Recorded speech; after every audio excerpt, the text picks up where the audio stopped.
Hello everyone, welcome back to my channel. तो last हमने अपनी लीनियर अलजेब्रा सीरीज़ में हमने फील्ड पढ़ा था, जिसमें हमने समझा था कि फील्ड वो सेट है जिस पे हम एडिशन और मल्टीप्लिकेशन का जब हम ऑपरेशन लगाएं तो वो ये सब प्रॉपर्टीज सेटिस्फाई करती है। Closure property, associative property, identity, inverse and commutative property. और मल्टीप्लिकेशन के नॉन ज़ीरो एलिमेंट्स भी सेम यही प्रॉपर्टीज़ सेटिस्फाई करते हैं। इट्स जस्ट दैट कि फील्ड को हम ऐसे रिप्रेजेंट करते हैं F comma plus comma multiply, कि इन एलिमेंट्स पे जब भी हम फील्ड पे प्लस के साथ कर रहे हैं तो ये सारी प्रॉपर्टीज़ सेटिस्फाई हो, और फील्ड के साथ मल्टीप्लाई पे कर रहे हैं तो जितने भी नॉन ज़ीरो एलिमेंट्स हैं वो ये सब प्रॉपर्टीज़ को सेटिस्फाई करें, और जो डिस्ट्रीब्यूटिव लॉ है वो दोनों में सेटिस्फाई हो। हमने फील्ड को क्यों समझा था? हमने फील्ड को इसलिए समझा था क्योंकि जो हम मेन टॉपिक करने जा रहे हैं, हमारा वेक्टर स्पेस हमेशा एक फील्ड पर ही लगता है। वेक्टर स्पेस को हम फील्ड पे यूज़ करके ही लगाते हैं।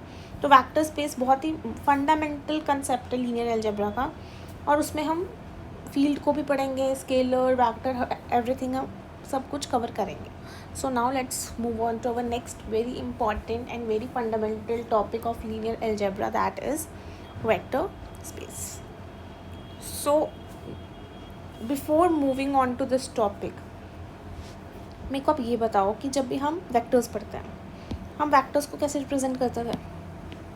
ऐसे लिखते थे विद एरो बी, कुछ भी हम वेक्टर्स को रिप्रेजेंट करते थे एज अ डायरेक्शन, कि वो एक पर्टिकुलर डायरेक्शन में हम उसको रिप्रेजेंट करते थे। बट यहाँ पे वेक्टर्स का मतलब वो नहीं है। Arrow is not vector here. यहाँ पे वेक्टर कुछ भी हो सकता है, कोई भी हम ऐसे लिख रहे हैं, this is also considered as a vector here. ज़रूरी नहीं है कि वेक्टर हमेशा एरो से रिप्रेजेंट हो। यहाँ पे हम वेक्टर की जो बात कर रहे हैं वो वेक्टर ऐसे भी रिप्रेजेंट होता है और ऐसे भी रिप्रेजेंट होता है। So these are the ways how vector is represented. ठीक है, तो अब हम वेक्टर स्पेस की डेफिनेशन पढ़ते हैं। अ vector space is a set of vectors over a field equipped with to operations. Vector space क्या होता है? एक सेट है वेक्टर्स का। जैसे सपोज करो ये एक सेट की हम बात करें, जो मैंने अभी लिखा, ये सेट ही है ना। हमने कर्ली ब्रैकेट में जब भी हम एलिमेंट्स लिखते हैं तो वो एक सेट बनता है। तो this is a set of vectors over a field, कि एक ये फील्ड पे लग रहा है, और जिस फील्ड पे वो लग रहा है वो दो ऑपरेशन सेटिस्फाई करती है। पहला है वेक्टर एडिशन और दूसरा है स्केलर मल्टीप्लिकेशन। अब हम इसे एग्जांपल समझते हैं। वेक्टर एडिशन कैसे करते हैं? 2,3 प्लस 1,3। अगर अब हम इसको प्लस करेंगे तो क्या बनेगा? 3,4।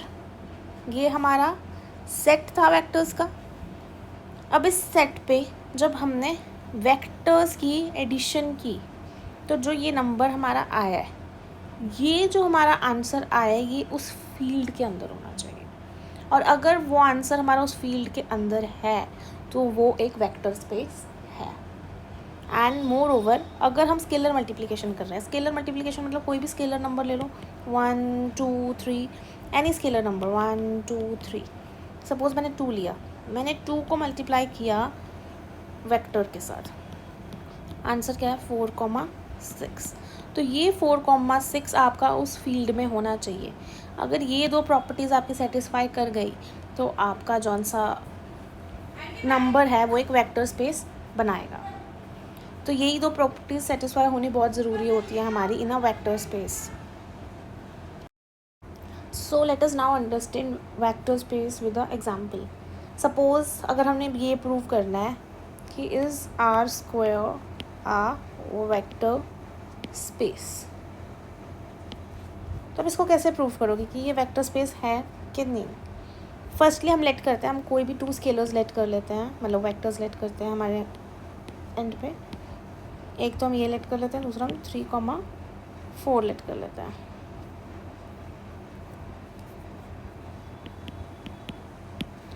अब इस पे हम प्रॉपर्टीज़ लगाएंगे। सबसे पहले हमने कौन सी पढ़ी थी? Closure property. ये हमारा आ जाएगा 4,6, and we know that 4,6 belongs to R square. तो ये हमारा वेक्टर स्पेस की एक एग्जाम सेटिस्फाई कर रहा है। सेकंड एग्जाम क्या था कि किसी भी स्केलर से अगर आप उसको मल्टीप्लाई करवाओगे तो वो हमारा उसके अंदर आना चाहिए।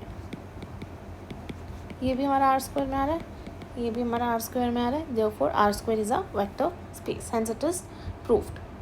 तो ऐसे ही एग्जांपल्स होती हैं जिससे हमें पता चल जाता है कि कोई चीज़ वेक्टर स्पेस है कि नहीं।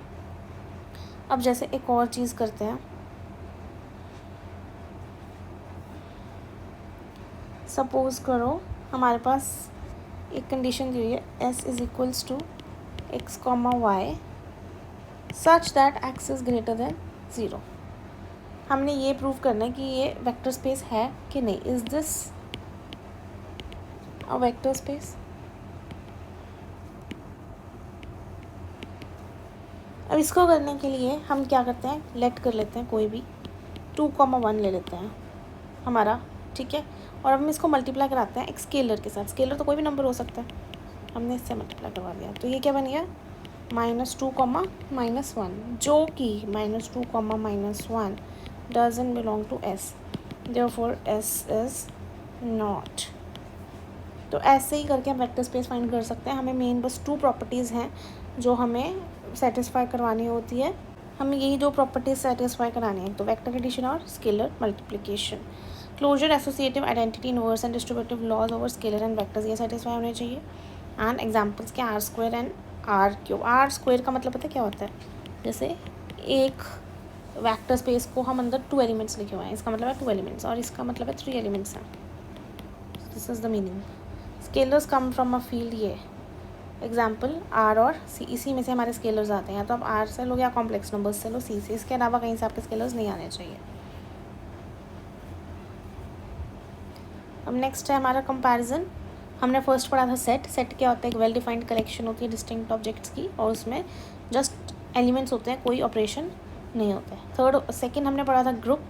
ग्रुप का क्या मतलब होता है कि कोई भी सेट जो है वो एक ऑपरेशन के साथ ये चारों प्रॉपर्टीज सेटिस्फाई कर रहे हैं, वो हमारा बन जाता है group. Then comes abelian group. Abelian group same as a group, just एक प्रॉपर्टी ऐड हो जाती है, दैट इज़ कॉम्यूटेटिव प्रॉपर्टी। और उसके बाद हमने पढ़ी थी फील्ड। फील्ड हमने अभी पढ़ी थी कि फील्ड क्या होती है कि जब भी किसी भी सेट पे प्लस और मल्टीप्लिकेशन का ऑपरेशन लगता है और वो सेट एडिशन के साथ एबिलियन ग्रुप बना रहा है और मल्टीप्लिकेशन के नॉन ज़ीरो एलिमेंट्स के साथ एबिलियन ग्रुप बना रहा है, तब it is a field. Then comes हमारा वेक्टर स्पेस। वेक्टर स्पेस हमेशा फील्ड पर लगता है और वो फील्ड पर लगता है, एंड जब वो ये वेक्टर एडिशन और स्केलर मल्टीप्लिकेशन की प्रॉपर्टीज सेटिस्फाई करता है तब वो वेक्टर स्पेस बन जाता है। अब आपने जब भी वेक्टर स्पेस में कोई भी एलिमेंट लेना है जो फील्ड में है कि नहीं, आपने फील्ड के बारे में सोचना है कि फील्ड कब बनता है। तो जब आप ऐसे सोच के करोगे तो आप रिलेट कर पाओगे कि कब ये वेक्टर स्पेस है और कब नहीं। बस आपने, अगर आपको कोई भी चीज़ दी हुई है कि is it a vector space और नॉट, सबसे पहले आप यही चेक कर लो कि उसमें जो दिया हुआ है वो फील्ड है कि नहीं। अगर वो फील्ड नहीं है फिर वो वेक्टर स्पेस तो हो ही नहीं सकता, और अगर फील्ड है then check for a vector space first. अगर नहीं हो रहा then it is not a vector space. This is a very easy thing to check, and इस पर हम बहुत सारी एग्जाम्पल्स करेंगे नेक्स्ट सेशन में, ताकि आपको पता चल जाए कि कैसे आइडेंटिफाई करते हैं कब फील्ड और कब वेक्टर स्पेस है। So yes, thank you for the attention, and I hope आपको ये सेशन पसंद आया हो। अगर कोई भी डाउट हो, क्वेरी हो, तो आप प्लीज़ मेरे को कमेंट सेक्शन में लिख सकते हैं। So yes, thank you.